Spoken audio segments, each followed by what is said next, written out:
Hey guys, hope so you will be fine. आज का जो मेरा टॉपिक है that is related to inheritance. तो इनहेरिटेंस क्या होती है, इसकी कितनी टाइप्स होती हैं, ये कैसे वर्क करती है, इस चीज़ को हम डिटेल में समझेंगे।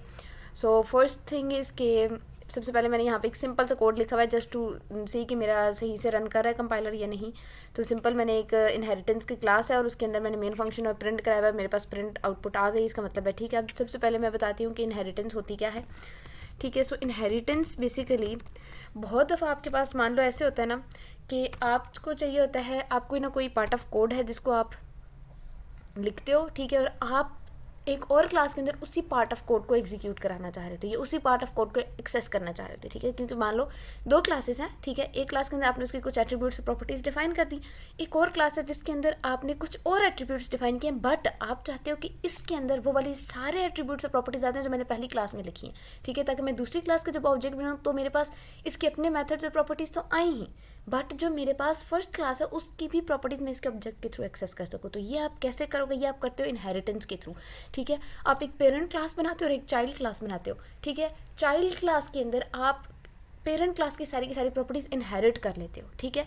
इसका फ़ायदा क्या होता है कि आपको बार बार कोड को रेप्लिकेट नहीं पड़ता। आपने अभी तक देखा होगा कि जब भी जहाँ पर भी हमारे पास कोड की रेप्लिकेशन आ रही है कि आपको एक कोड बार बार लिखना पड़ा है, तो कोई ना कोई उसका सोल्यूशन आगे आपको मिल रहा होता है कि इस कोड को बार बार ना लिखना पड़े, ताकि हमारे पास, आपको पता है कि बार बार कोड लिखना हेक्टिक है, वेस्टेज ऑफ टाइम है और कोई फ़ायदा भी नहीं उसका। एक दफ़ा कोड को लिखो, ऑप्टिमाइज्ड कोड लिखो, ताकि नेक्स्ट टाइम आप जस्ट उसको रीयूज़ करो। रीयूज़ इज़ वेरी इंपॉर्टेंट, ठीक है। ऐसा कोड लिखो जो रीयूज़ हो सके। तो इसी काम के लिए आप लोग इनहेरिटेंस कर रहे होते हो, ठीक है, ताकि आपको अब फर्स्ट क्लास में भी कुछ प्रॉपर्टीज़ हैं, सेकंड क्लास में भी अगर सेम प्रॉपर्टी आपने अगर डाटा गेट करना है फर्स्ट क्लास में भी और दूसरी क्लास में भी आपने डाटा गेट करने का फंक्शन बनाया हुआ है, तो फ़ायदा, ठीक है। तो आप उसी फर्स्ट वाले को यूज़ करो, ऐसा कुछ ऑप्टिमाइज्ड कोड हो तो उसके लिए इनहेरिटेंस होता है। ये होती कैसे, आप एक एक्सटेंड वर्ड होता है, कीवर्ड होता है, ये बेसिकली उसके थ्रू करते हो। तो लेट्स डाइव इनटू इट। सबसे पहले मैं आपको एक और चीज़ बता दूँ कि अगर आपने अभी तक सब्सक्राइब नहीं किया तो काइंडली डू सब्सक्राइब। इससे आपका तो कुछ नहीं जाएगा, बट बेसिकली हमें ज़रूर मोटिवेशन मिलती है और हम आगे अपने काम को और अच्छे से इन्हांस करके आपको अच्छी सी वीडियोस लाने की कोशिश करते हैं। Okay, so let's dive into it. सबसे पहले मैं दो क्लासेस बना लेती हूँ और उनको करके दिखाती हूँ आपको कि कैसे करना है। सबसे पहले एक हम क्लास बना लेते हैं पेरेंट के नाम की, ठीक है। सिंपल क्लासेस अभी बना रही हो, अभी इनहेरिटेंस नहीं शो करा रही, ठीक है। पेरेंट के नाम की हमने एक क्लास बनाई, ठीक है, और उसके अंदर मैंने गेट डाटा का कोई फंक्शन बना लिया है। वॉइड एक मेथड है मेरे पास गेट डाटा का, जिसका बेसिक पर्पस यही है कि प्रिंट स्टेटमेंट सिंपल, क्योंकि मैं यहाँ पे कह रही हूँ आप अपने हिसाब से फंक्शनैलिटी कर लोगे, ठीक है। यहाँ पर मैं कोई भी प्रिंट स्टेटमेंट एक लिख देती हूँ, this is parent class, that's it, ठीक है।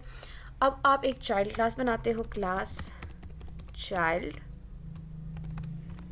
here it is, and again if you create an object of child class in main, child c is equals to new